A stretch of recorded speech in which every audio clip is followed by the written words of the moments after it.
네, 오늘도 심플한 교회 예배에 오신 여러분들 사랑하며 환영합니다.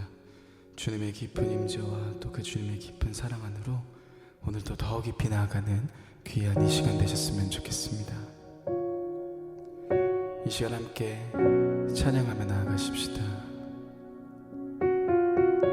우리를 부르신 그 주님의 음성, 또 우리를 초대하시는 그 주님의 사랑 앞으로 더 깊이 나아가며 함께 이 찬양의 고백으로 나가겠습니다.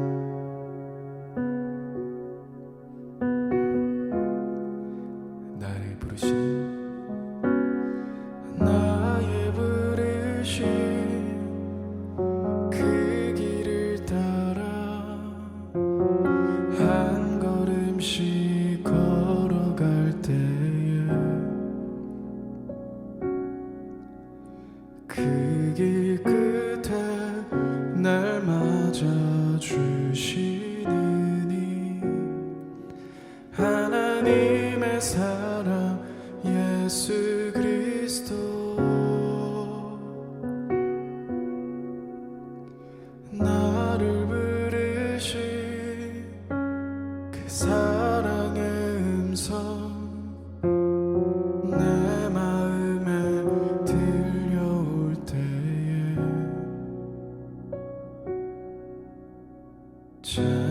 찬송하며 그 음성 따라가리 주를 경배하며 달려가리 나를 부르신 은혜의 길 따라 나를 보내신 진리의 길 따라 내 모든 것 드리며 내 삶을 드리며 주를 예배하며 나가리 나를 부르신 은혜의 길 따라 나를 보내신 진리의 길 따라 내 모든 것 드리며 내 삶을 드리며 주를 예배하며 나가리 그 길 따라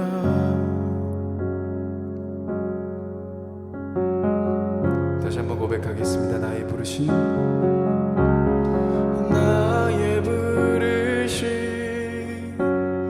그 길을 따라 한 걸음씩 걸어갈 때에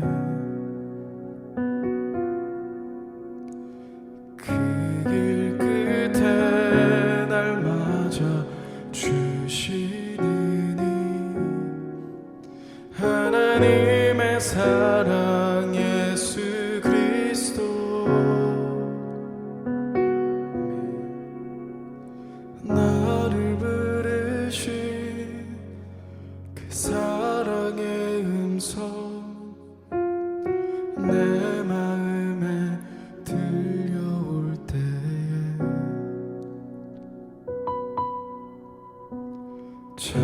찬송하며 그 음성 따라가리 주를 예배하며 나가리 나를 부르신 은혜의 길 따라 나를 보내신 진리의 길 따라 내 모든 것 드리며 내 삶을 드리며 주를 예배하며 나가리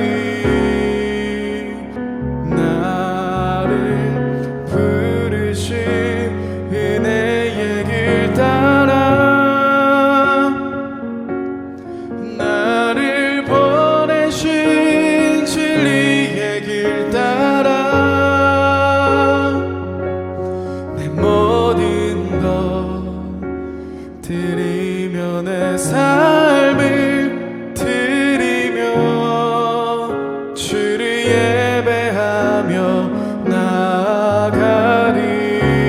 부르신 나를 부르신 은혜의 길 따라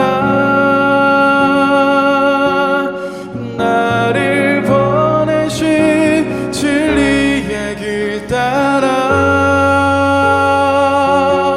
내 모든 것 드리며 내 삶을 드리며 주를 예배하며 나아가리 나를 부르신 은혜의 길 따라 나를 보내신 진리의 길 따라 내 모든 것 드리며 내 삶을 드리며 주를 예배하며 나아가리 그 길 따라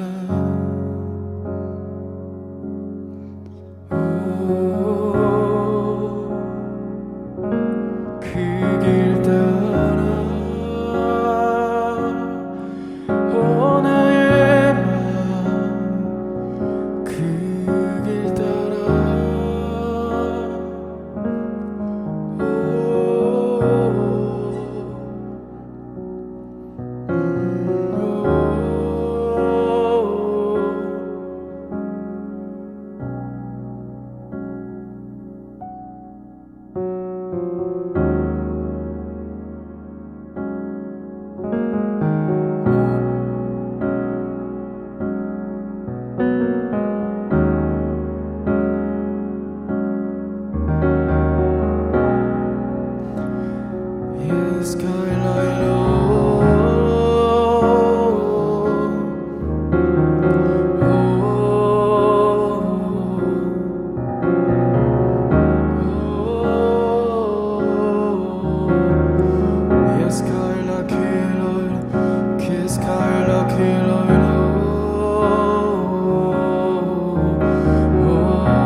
Yes,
우리 더 깊이 주님을 예배하십시다.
받으소서.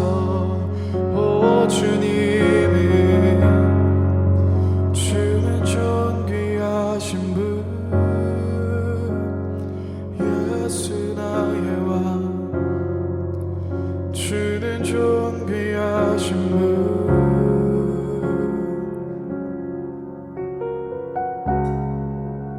만물 주께 나와 주께 돌아가니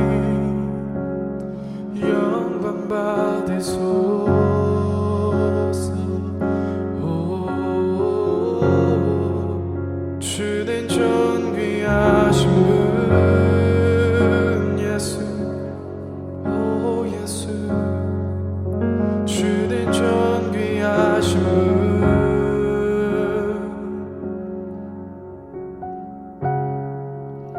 만물 주께 나와 주께 돌아가니 영광 받으소서. 오 주는 존귀하신 분. Yes, God. 주는 존귀하신 분.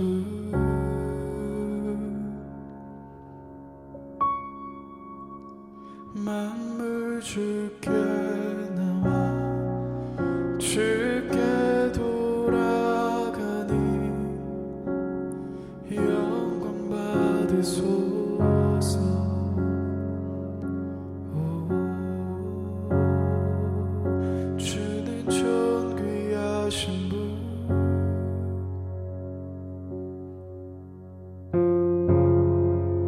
주는 존귀하신 분.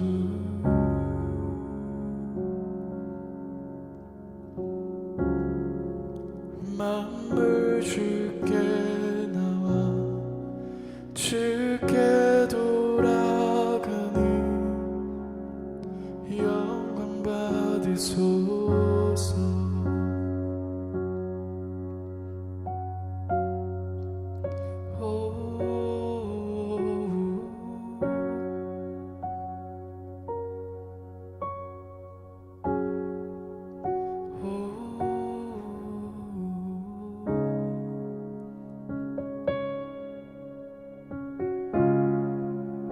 만물 주께 나와 주께 돌아가니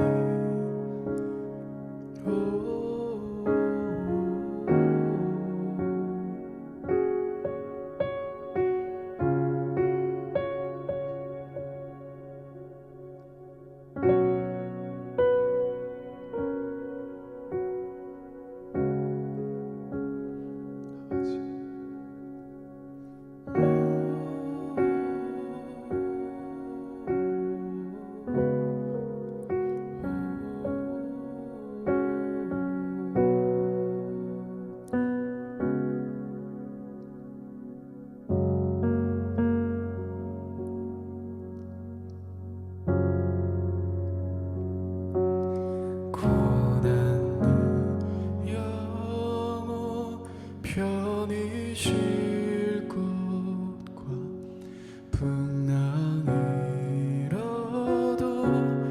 안전한 보급 폭풍까지도 다스리시는 주의 영원한 파르지에 세상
사랑의 주님, 주님의 그 부르심을 따라 우리가 한 걸음 더 나아가기 원합니다.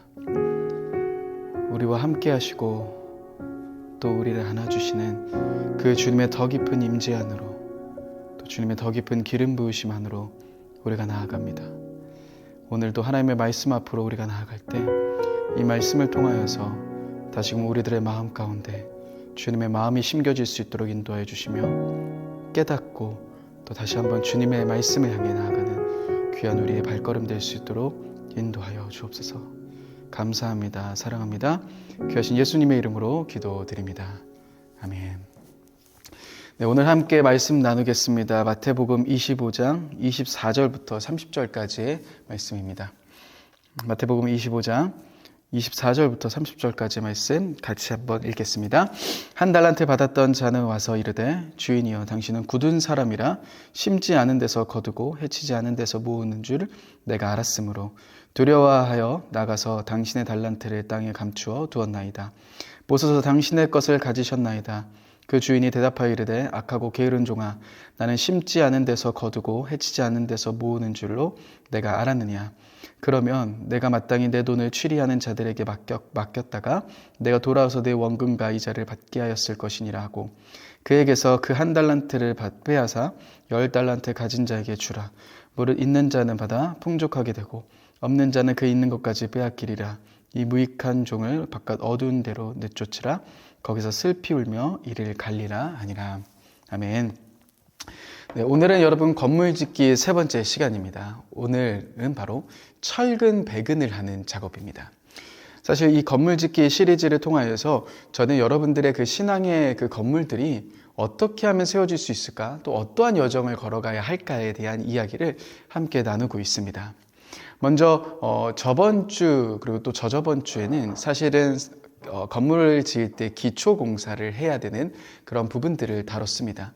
먼저 건물을 딱 지으려고 하면은 땅을 파기 시작해야 됩니다. 그 땅을 파는 의미는 땅 안에 있는 불순물들을 제거하고 그 땅의 기초들을 다지기 위한 작업이죠. 그래서 그렇게 땅을 파고 나서 그 다음에 건물 짓기에선 기초공사로 이제는 지반을 다지는, 그래서 롤러 같은 기계로 이 지반을 다지는 작업들을 하기 시작합니다. 그래서 그것이 우리들의 영적인 건물 짓기와 어떻게 연결 지을 수 있을지를 함께 나눴습니다. 먼저 첫 번째, 땅을 파는 것, 불순물을 제거하고 그 땅의 깊이를 파는 것, 결국 우리 안에 있는 그 두려움, 우리 안에 깊이 뿌리 박혀 있는 그 두려움의 뿌리를 뿌리 뽑는 것이다라고 말씀드렸죠. 우리는 영적인 땅을 파야 합니다. 그렇게 그 영적인 땅을 파면서 여러분들 안에 있는 그 두려움의 뿌리들을 뽑아야 됩니다. 그것을 뽑지 않은 채 신앙의 건물들을 세워 올라가면 물론 열심히 기도는 할 수 있고 또 열심히 말씀도 볼 수 있고 열심히 봉사도 하실 수 있지만 결국에는 그 두려움의 뿌리로 인해서 우리의 건물들은 쌓아 올라가지 못하고 무너지게 됩니다. 그래서 두려운 상황과 환경들이 찾아올 때마다 다시금 주저앉게 되고 다시금 허물게 되는 그런 일들이 발생하죠. 그래서 어떻게 우리의 두려움의 뿌리를 뽑을 수 있을까를 함께 나누면서 요한일서 4장 18절의 말씀을 함께 나눴습니다. 온전한 사랑의 두려움을 내쫓는다. 다시 말해 여러분들이 영적인 땅을 파는 행동은, 그 두려움의 뿌리를 뽑는 행동은 바로 온전한 사랑이 내 마음 가운데 들어오기 시작할 때라는 겁니다. 온전한 사랑이 여러분들의 마음 가운데 들어오기 시작할 때, 그 하나님의 완전하신 사랑이 여러분들 안으로 들어오기 시작할 때 우리 안에 있는 깊은 두려움의 뿌리는 뿌리 뽑혀 나갈 수 있다라고 말씀드렸죠. 그런데 그 사랑이 단순히 그냥 추상적인 어떤 행동, 말뿐인 이야기가 아니라는 겁니다. 그 하나님의 사랑은 실제적인 행동이었습니다. 히브리서 13장 5절의 말씀 여러분과 함께 나누면서 하나님이 이야기하신 내가 결코 너희를 버리지 않겠다. 내가 절대 너희를 떠나지 않겠다라는 이 사랑의 모습, 이 사랑의 행동, 바로 그것이 우리들 안에 있다라고 말씀드렸죠. 여러분, 우리 안에서는 많은 두려움들이 있습니다. 그런데 그 두려움은 온전한 사랑이 올 때 떠나갑니다. 그 사랑은 어떠한 사랑입니까? 하나님이 우리를 절대 버리시지 않는다라는 사랑입니다. 하나님이 절대 여러분들을 떠나시지 않는다라는 사랑이죠. 물론 우리가 그 사랑을 외면한 채 떠나갈 수는 있습니다. 내가 버릴 수는 있죠. 그러나 하나님의 사랑은 끝까지 여러분들을 붙잡는 사랑이라는 것을 꼭 기억하셨으면 좋겠습니다.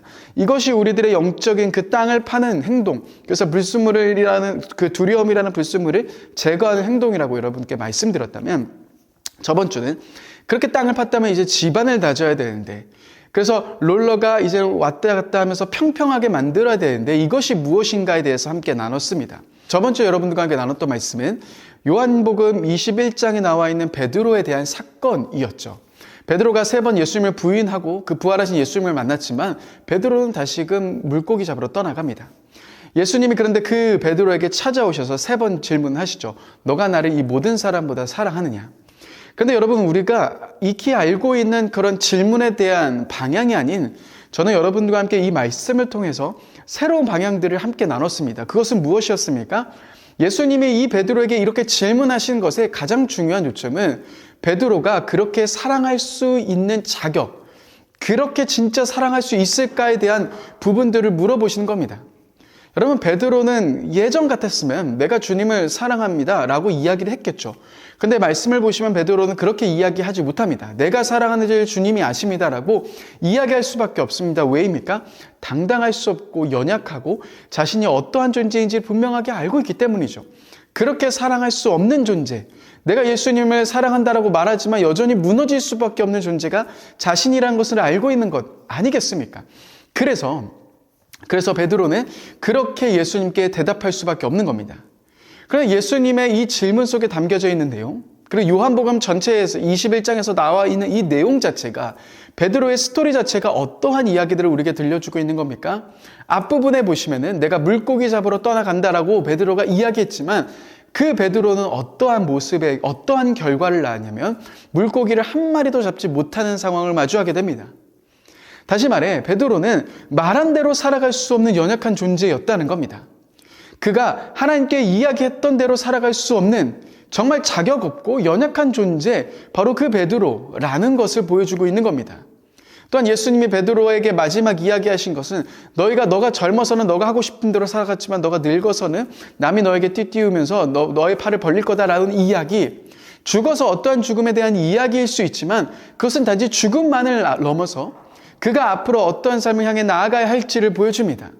내가 할 수 있는 삶이 아닌, 내가 의로워서, 내가 잘나서, 내가 의지력이 강해서 살아갈 수 있는 삶이 아닌, 우리는 자격 없고 우리는 능력 없고 우리는 아무것도 할 수 없지만 하나님이 우리와 함께 하시고 그런 자격 없는 우리를 사랑하시고 그런 자격 없는 우리를 붙잡아 주시고 또다시 함께 하신다라는 이 사실, 그래서 집안 다진 것은 결국 내가 어떠한 존재인지를 아는 것이라고 말씀드렸습니다. 내가 어떠한 존재인지 아는 그 집안 위에 우리는 다른 것들을 쌓아 올릴 수 있는 겁니다. 이것이 제대로 되어 있지 않는다면 우리는 끊임없이 자기 의의 건물들을 쌓아 올라갈 것이고 하나님을 위해서 하는 것처럼 보이지만 결국에는 나 자신을 위해서 하는 행동밖에 되지 않는다는 겁니다.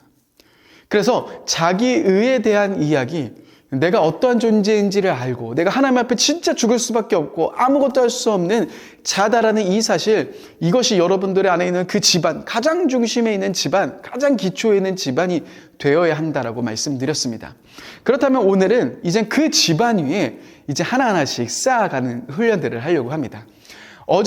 저번 주까지는 기초공사였다면 이제 건물에서 구조공사가 있습니다. 구조공사는 총 3가지를 이제 반복해서 하는 겁니다. 먼저 첫 번째는 철근을 배근합니다. 철근을 이렇게 깔아 놓습니다. 그리고 거푸집을 만듭니다. 그 겉에 이제 거푸집을 만들고 그 위에 콘크리트를 타설합니다. 콘크리트를 부으면서 이제 그 틀들을 하나하나씩 만들어가면서 층을 올려가기 시작하죠. 그래서 여러분들과 함께 오늘 저는 이 철근 배근부터 시작해 보려고 합니다. 여러분, 그런데 철근을 넣는 이유가 있습니다. 철근 배근을 반드시 하는 이유가 있습니다. 그것은 무엇이냐면, 만약에 그냥 콘크리트를 그냥 타설을 한다면, 거푸집을 만들고 콘크리트를 타설한다면 문제는 없어 보일 수 있지만 어떤 일이 발생하냐면, 어려운 일이 생길 때, 그러니까 문제가 생기고 건물 안에서의 충격이 가해질 때, 진동이 가해질 때 콘크리트로 타설만 된 건물은요 금방 부서지고 금방 이제는 휘어지고 한다라고 이야기를 합니다. 그러니까 콘크리트 타설 전에 철근을 배근하면서 이 철근을 통하여서 그 충격 속에서 건물이 휘어지거나 무너지는 것을 방지해주는 아주 중요한 역할을 하는 거죠. 그래서 철근을 넣는 것입니다. 자, 그렇다면 이 영적인 부분에서의 철근을 배근하는 것, 철근을 깔아놓는 것은 어떠한 부분들을 이야기하는 것일까요? 오늘 그 이야기를 함께 나눠보겠습니다. 오늘 이 말씀은 달란트 비유입니다. 여러분들도 익히 많이 들어보셨을, 또 주일학교를 통해서 참 많이 달란트 잔치도 많이 하지 않습니까? 오늘 이 달란트 비유 속에서 아주 중요한 이야기를 여러분들과 나눠보려고 합니다. 오늘 말씀의 이 달란트 비유는 우리가 잘 알고 있는 것처럼 어떤 주인이 이제는 타국으로 갈 때 자신의 종들에게 불러서 자신의 그 돈을 맡깁니다. 한 종에겐 5달란트, 한 종에겐 2달란트, 한 종에겐 1달란트를 맡기죠. 사실 이 달란트에 나와 있는 이 달란트라는 개념이 굉장히 큰 개념입니다. 1달란트를 환산을 해보면 6,000데나리온이라고 표현합니다. 6,000데나리온이라는 것은 어떤 개념이냐면 1데나리온이 하루 품삯이었습니다. 그러니까 노동자가 하루 동안 일해서 받는 품삯이 1데나리온이었죠. 그러면 6,000데나리온이라고 했을 때 그 6,000데나리온은 6,000일 노동자의 임금입니다. 그러니까 내가 6,000일 동안 일해서 받은 돈이죠. 지금의 화폐로 계산을 해보면은 간단하게 최저임금으로 계산했을 때 하루에 10만 원 정도를 벌 수 있다. 이 10만 원을 가지고 6,000일 동안 일을 하면 얼마의 돈입니까? 6억이라는 돈이 생깁니다. 그러니까 1달란트를 지금의 돈으로 환산해 보면 6억인 겁니다. 그리고 2달란트는 12억이겠고 5달란트는 30억이겠죠. 그러니까 굉장히 많은 액수의 돈 아니겠습니까? 굉장히 큰 돈입니다. 주인이 자신의 종에게 30억을 맡기고 12억을 맡기고 6억이라는 돈을 맡긴 겁니다. 그러니까 굉장히 큰 돈을 맡긴 거죠. 그리고 이야기는 이렇게 5달란트 받은 30억을 받은 자는 열심히 그 30억을 가지고 장사를 해서 얼마를 남겼습니까? 30억을 남겼습니다. 또한 2달란트 받은 자는 또 열심히 또 그와 같이 장사를 해서 2달란트를 남겼죠. 그리고 그렇게 5달란트, 2달란트 받은 자가 이렇게 남겼을 때 그 주인이 종에게 칭찬을 해줍니다. 우리 한번 21절의 말씀을 같이 한번 읽어보겠습니다. 25장 21절입니다. 시작. 그 주인이 이르되 잘하였도다 착하고 충성된 종아 내가 적은 일에 충성하였음에 내가 많은 것을 내게 맡기리니 내 주인의 즐거움에 참여할지니라 하고 착하고 충성된 종아 적은 일에 충성했으니 많은 것을 너에게 맡기겠다.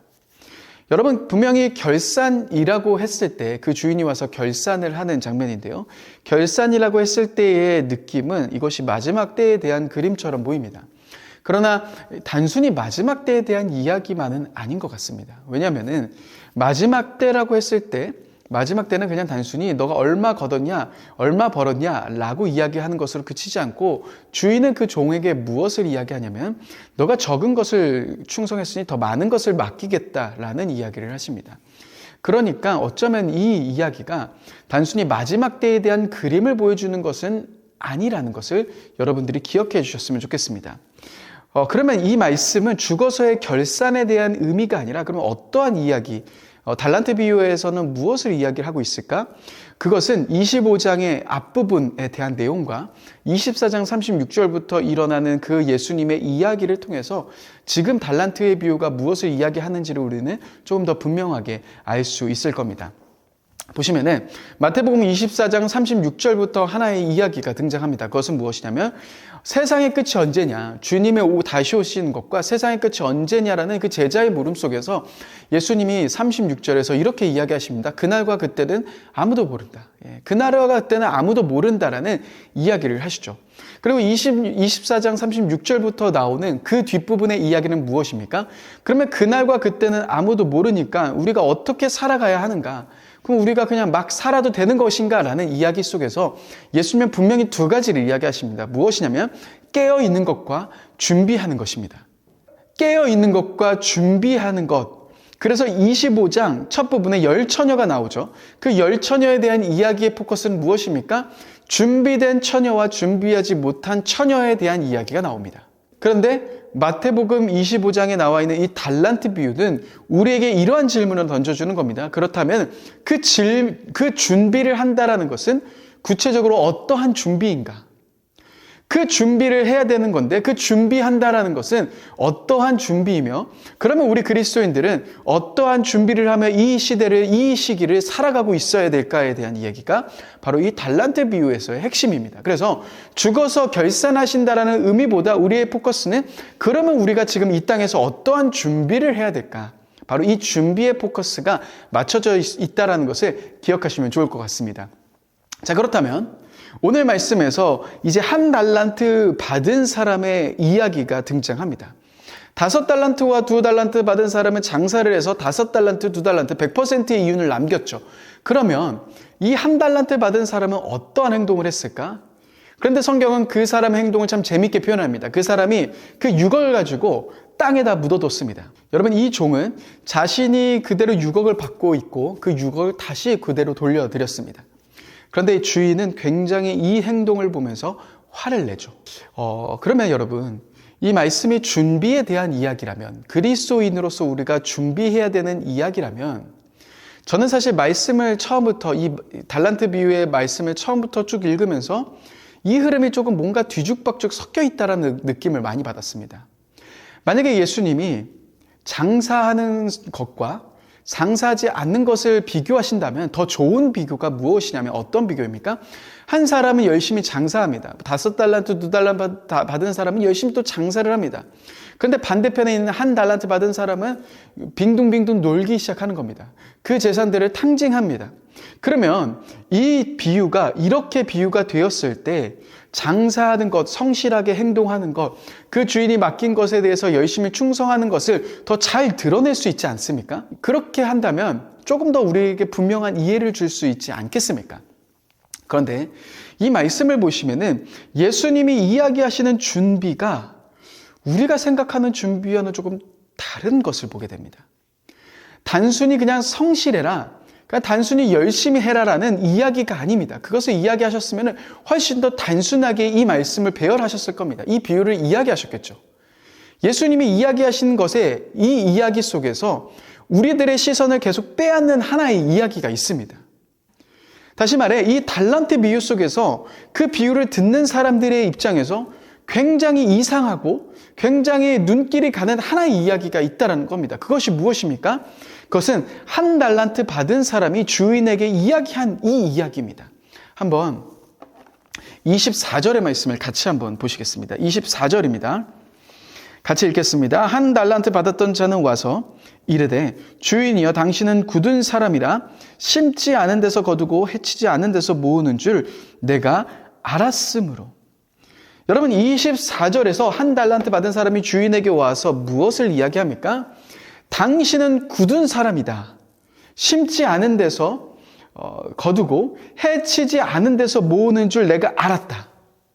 그런데 우린 그냥 이 말씀을 그냥 쭉 읽지만 가만히 생각해 보십시다. 지금 이 말을 이 관계 속에서 종이 주인에게 할 수 있는 말일까요? 종이 주인에게 당신은 굳은 사람이다. 당신은 심지도 않은 데서 거두고 하는 이 이야기를 감히 종이 주인에게 할 수 있는 말일까요? 당연히 그럴 수 없는 것 아니겠습니까?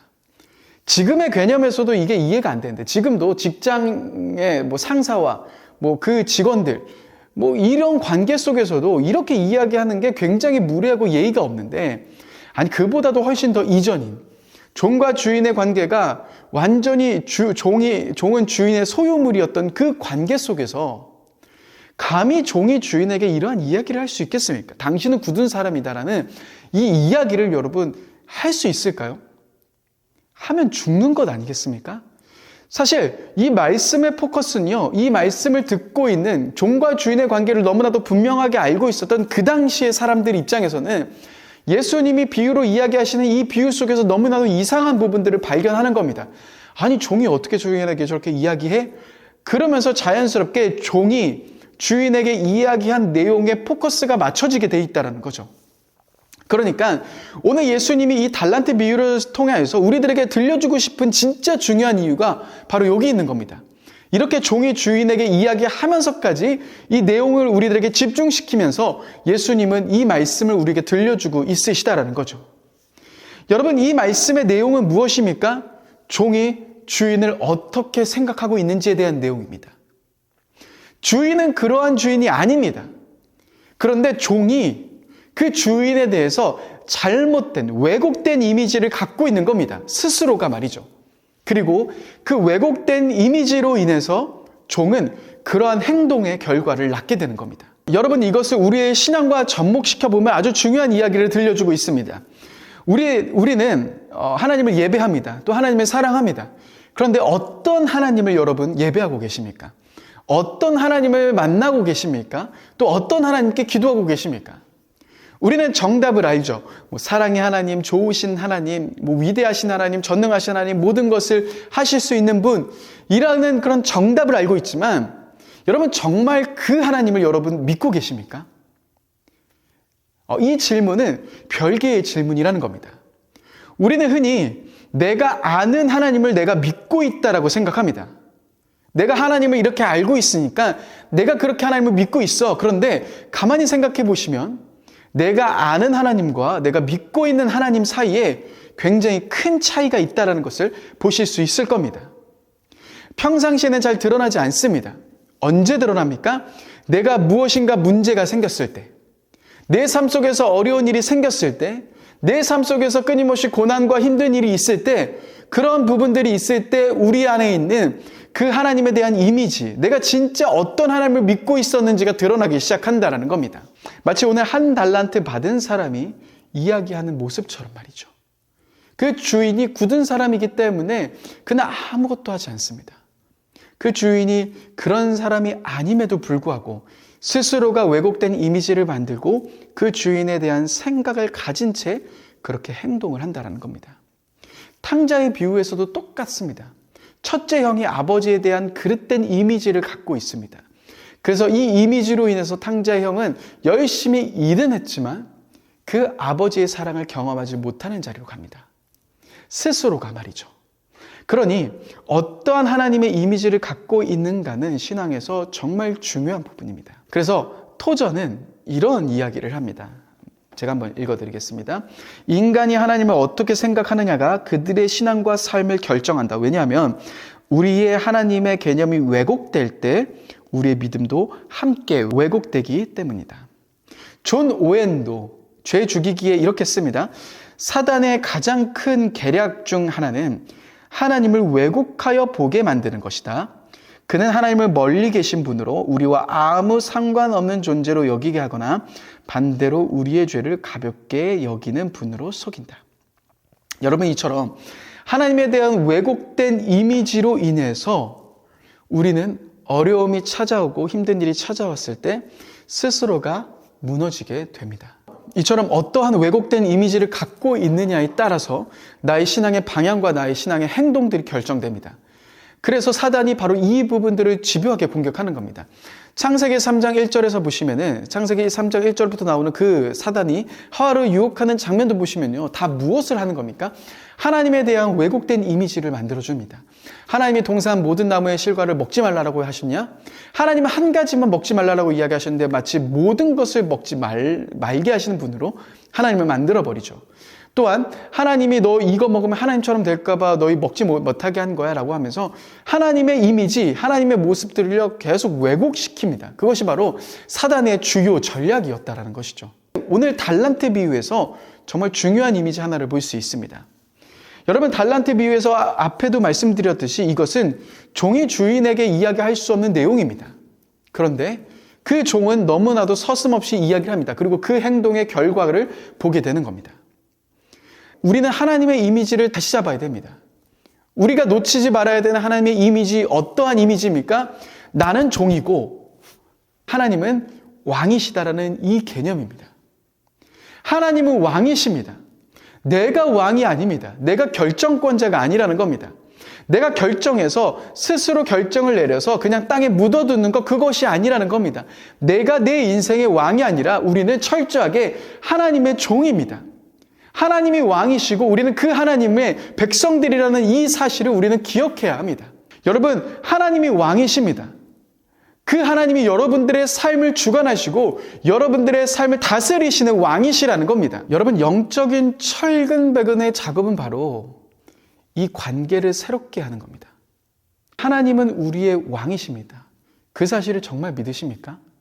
하나님이 우리의 인생의 주인이십니다. 우린 많이 고백하죠. 그런데 진짜 그 사실을 믿고 계십니까? 우리는 너무나도 많은 순간 하나님이 왕이다라고 고백하지만 내가 왕 되어 살아갑니다. 내가 주인이 되어 살아간다라는 겁니다.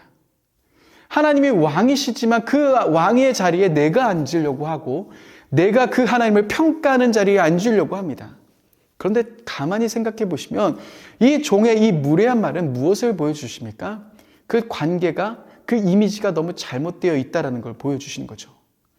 여러분, 건물을 쌓아 올린다면, 영적인 건물을 쌓아 올린다면 이것을 기억하셔야 됩니다. 내가 왕이 아니라 누가 왕이십니까? 하나님이 왕이시다. 내가 주인이 아니다. 누가 주인입니까? 하나님이 주인이시다라는 것을 기억하는 겁니다. 이 이미지를 다시 잡는 겁니다. 그럴 때 우리는 많은 어려움과 상황과 힘든 일들이 다가와도요 무너지지 않을 수 있는 겁니다. 왜입니까? 내가 지금 내 인생의 주인이 아니기 때문이죠. 여러분, 수많은 상황과 환경 속에서 어려움이 찾아옵니다. 그런데 내가 나의 인생의 주인이 아닙니다. 나의 인생의 주인은 하나님이십니다. 그렇기에 우리는 그 상황과 환경 속에서 무엇을 바라볼 수 있는 겁니까? 하나님이 하실 일들을 바라볼 수 있게 되는 겁니다. 상황과 환경이 마구마구 우리의 마음을 괴롭힌다 할지라도 여러분 두려워하지 않을 수 있는 이유가 있습니다. 왜입니까? 내가 인생의 주인이 아니니까요. 내가 인생의 결정권자가 아니니까요. 하나님이시니까요. 하나님이 나의 삶을 이끄시고 하나님이 나의 삶의 왕이시고 주인이시기에 우린 두려워하지 않을 수 있는 겁니다. 여러분, 우리 하나님은 어떤 왕이십니까? 바로 그 이야기가 성경에 계속 나와 있는 이야기 아닙니까? 백성들이 힘들고 어려울 때 왕이 더 힘들게 합니까? 아니죠. 어떻게든 그 백성들을 옳은 길로 더 좋은 것으로 주시기 위한 하나님의 모습들이 구약 성경에 수없이 등장하는 내용들 아닙니까? 우리가 믿고 있고 우리가 섬기고 있고 우리가 바라보고 있는 그 왕이신 하나님의 모습들이 너무나도 분명하게 이 말씀 속에 나타나 있는 것 아니겠습니까? 그러면 우린 다시금 그 하나님의 왕이신 하나님의 이미지들을 새롭게 하는 겁니다. 그래, 내 인생의 주인이 내가 아니구나. 하나님이시구나.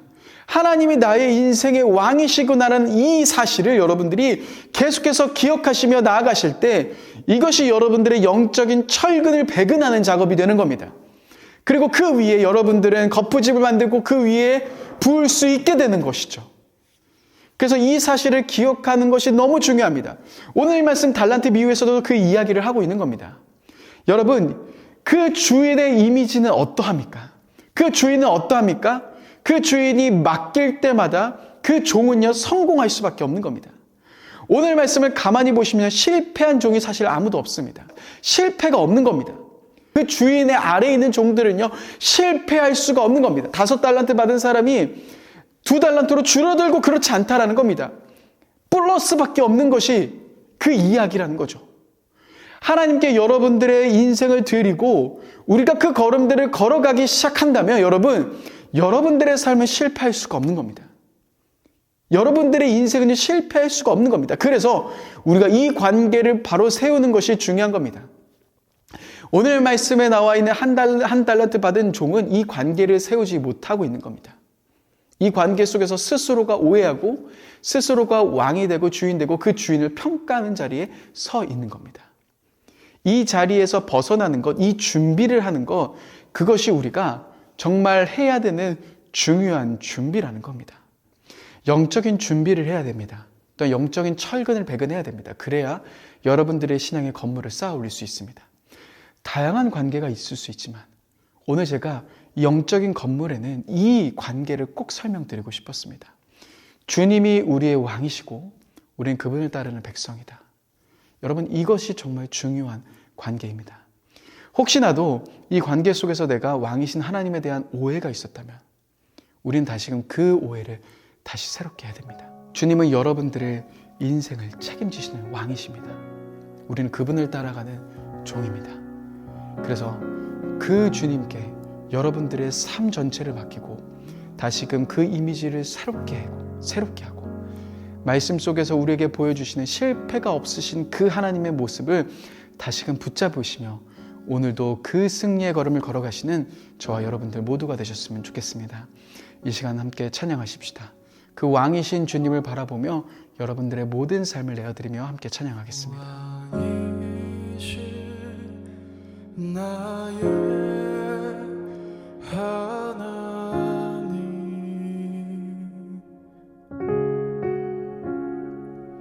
내가 주를 높이고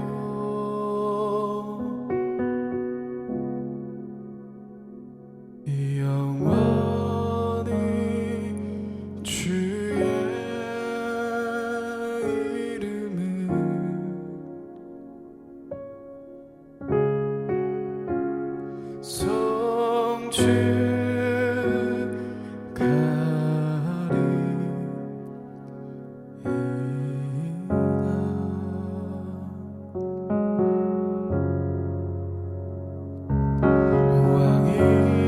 왕이신 나의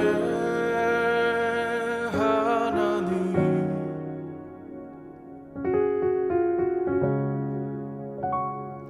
내가 주를 높이고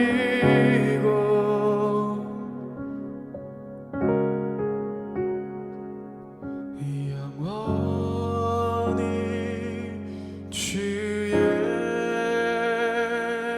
이름을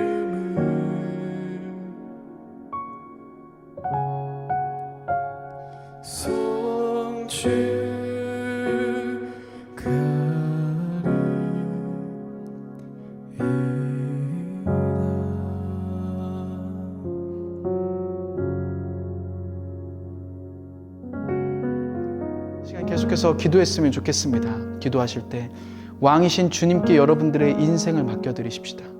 그 왕이신 주님께 여러분들의 삶을 맡겨드리십시다.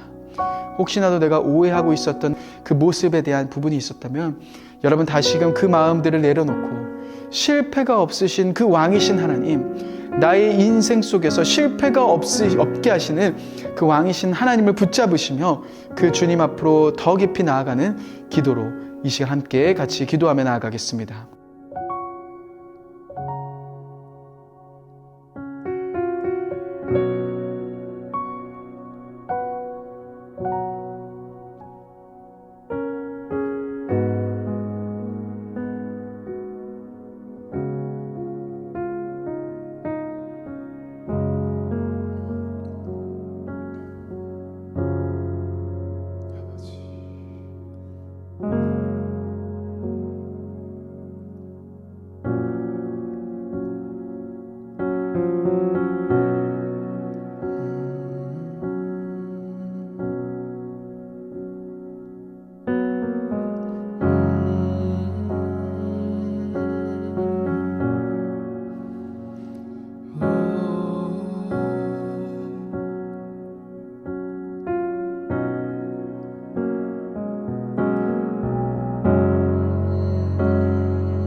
사랑해 주님 감사합니다.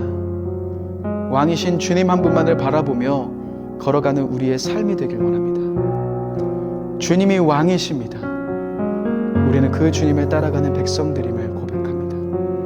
왕이신 주님께 붙들림 받으며 그 주님을 따라가며 그 주님이 걸어가게 하시는 그 모든 걸음을 순종하며 걸어갈 수 있는 귀한 우리의 발걸음 될 수 있도록 인도하여 주옵소서. 그래서 영적인 철근배근을 잘하며 그 철근배근 작업을 통하여서 다시금 우리 안에서 새로워지며 그 주님이 예비하시고 인도하시는 그 놀라운 일들을 경험하는 귀한 이 시간 될 수 있도록, 귀한 우리의 삶이 될 수 있도록 인도하여 주옵소서. 감사합니다. 사랑합니다. 귀하신 예수님의 이름으로 기도드립니다. 아멘. 나를 부르시네 길 따라 나를 보내신 진리의 길 따라